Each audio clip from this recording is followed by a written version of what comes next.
소식이 가장 먼저 전해졌습니까? 목자는 성실했다는 것입니다.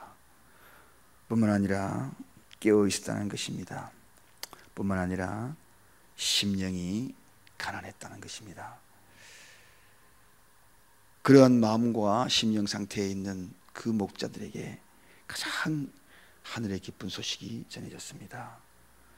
특히나 그들이 또 받은 것이 무엇이었습니까? 하늘의 영광이 그들에게 임했다. 또한 두려움이 사라졌다. 이렇게 말씀을 드렸습니다. 오늘은 그렇게 기쁘게 목자들이 맞이했던 예수님, 그분이 탄생하는 그러한 모습을 이 두 절에서 간략하게 핵심적으로 보여주고 있는 것을 봅니다. 오늘 본문에 베들레헴 말 구유에서 예수님의 탄생되는 그러한 이야기가 소개가 되고 있습니다. 그런데 오늘 특별히 다윗의 동네인 베들레헴에서 태어났다, 그렇게 소개하고 있습니다. 이 베들레헴이 어떤 곳입니까? 우리가 알고 있는 대로 미가 선지자가 미가서 5장 2절에 일찍이 예언된 곳입니다. 베들레헴 에브라다야, 너는 유다 족속 중에 작지만 이스라엘을 다스릴 자가 너에게서 나올 것이니 그의 근본은 상고의 태초니라. 그렇게 소개하고 있습니다. 태초에, 상고에, 육신이 있기 이전에, 그 뜻이 상고라는 뜻입니다. 다스릴 자, 곧 메시아라는 뜻입니다. 태초에 바로 그분이 베들레헴에서 나실 것이다. 그렇게 미가 선지자가 일찍이 예언하신 것입니다. 그 예언된 예수님이 오늘 탄생하는 순간입니다. 성탄절이 아니지만 이렇게 예수님의 소식을 접하니까 새삼 마음이 새로워집니다. 새삼 주님의 그 사랑 앞에 다시 한번 우리가 설 수 있다는 그런 깨달음이 오늘 이 새벽에 다시 느껴집니다. 자, 그렇다면 오늘 이 예수님이 먼저 탄생하신 곳, 그 다음에 예수님이 탄생하신 환경, 그리고 예수님이 탄생하신 직분, 이 세 가지를 오늘 이 두 절을 통하여서 한번 묵상해 보고자 합니다. 그렇다면 예수님이 탄생하신 곳이 어디입니까? 바로 베들레헴이라 그랬습니다. 베들레헴. 11절에 보니까 다윗의 동네에 너희를 위하여 구주가 나셨으니, 이렇게 이야기합니다. 다윗의 동네. 베들레헴은 다윗의 동네로서 메시아가 탄생할 곳으로 이미 예언된 곳입니다. 특별히 당시에 이곳에서 탄생할 환경이 전혀 아니었거든요. 느닷없이 이 베들레헴으로 옮겨진 이유가 무엇인가 하는 것입니다. 요셉과 마리아가 어디에 살았습니까? 나사렛에 살았습니다. 이 나사렛에 살았는데 나사렛에서 무엇을 했나요? 거기에서 평생 살아갈 목수직으로 틀을 잡고, 원래 본향이 고향이 물론 베들레헴이었지만 그 길을 떠난 지가 오래되었습니다. 그래서 타지에 와서 제2의 고향 나사렛에서 그들은 삶을 살아갔고, 거기에서 살다가 거기에서 죽을 것이라 그래 생각하고 살았던 겁니다. 그래서 거기에서 틀을 잡고 목수직을 하면서 살았던 그들이었습니다. 그런데 로마 황제 아구스토가 세금을 징수하기 위하여 호정령을 내립니다. 통치자들이, 그것도 식민지 국가에 지배하였던 로마 황제 가이사 아구스토가 바로 이러한 일들을 행해 나가는 거죠. 그래서 느닷없이 그 시간에 가만히 보니까 마리아의 배가 산딸이 되었더라는 겁니다. 그 산딸이 되었던 그 마리아를 이끌고 그 호정령에 따라서 베들레헴으로 올라가는 그 발걸음이 얼마나 힘들었습니까? 그런데 평상시 같으면 올라갔겠습니까? 황제의 명이었기 때문에 올라갔다는 겁니다.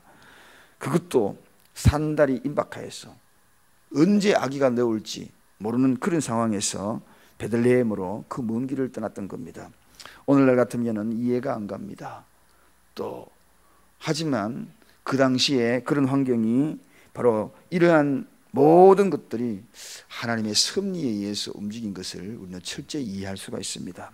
그러므로 종합적으로 이 땅에 이루어지는 모든 것들, 그 모든 것들은 무엇으로 모든 것이 이끌려져 가는가? 마치 톱니바퀴처럼 되어지는 모든 상황은 하나님의 섭니다. 하나님의 섭니다. 하나의 수단으로 동원되고 있는 것을 보게 되는 것입니다.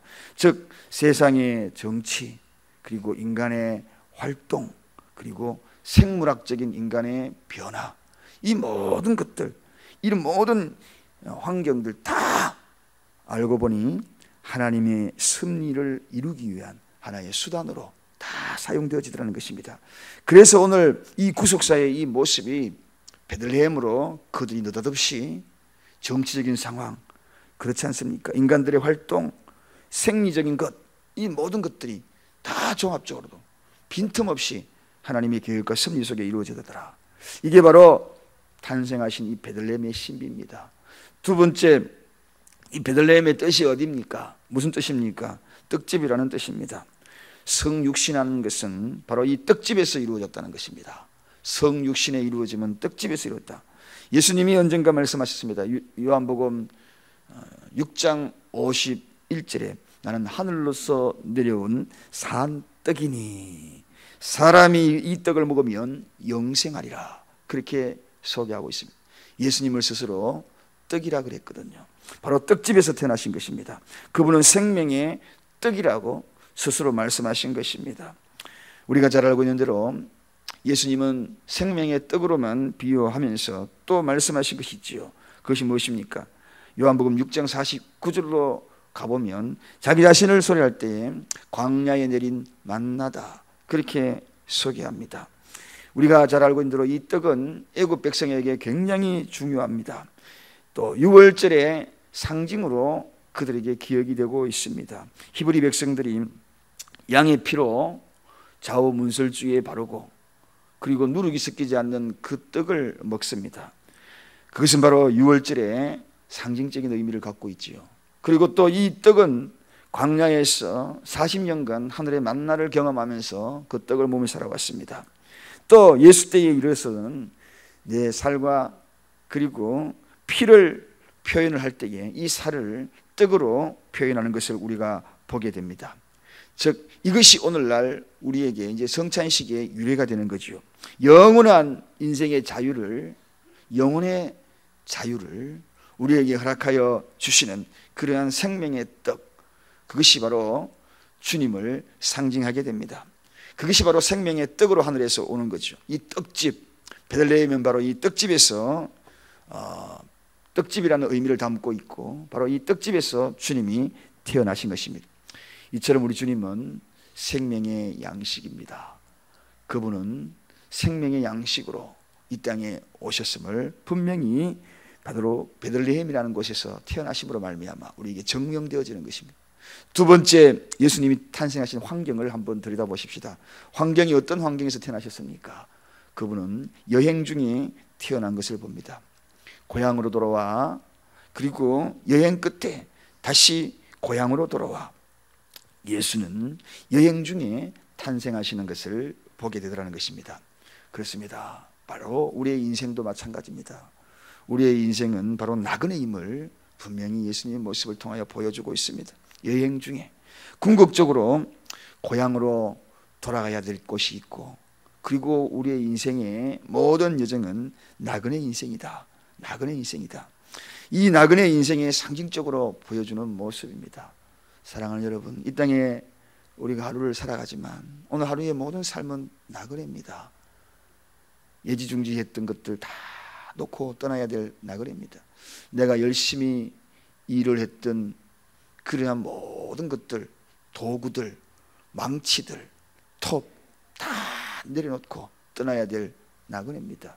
삶의 터전을 잡고 사업의 기반을 잡아보겠다고 나사렛에서 그리고 얼마나 애지중지하면서 살아온 그 바로 요셉과 마리아, 그것을 절실하게 깨달았던 겁니다.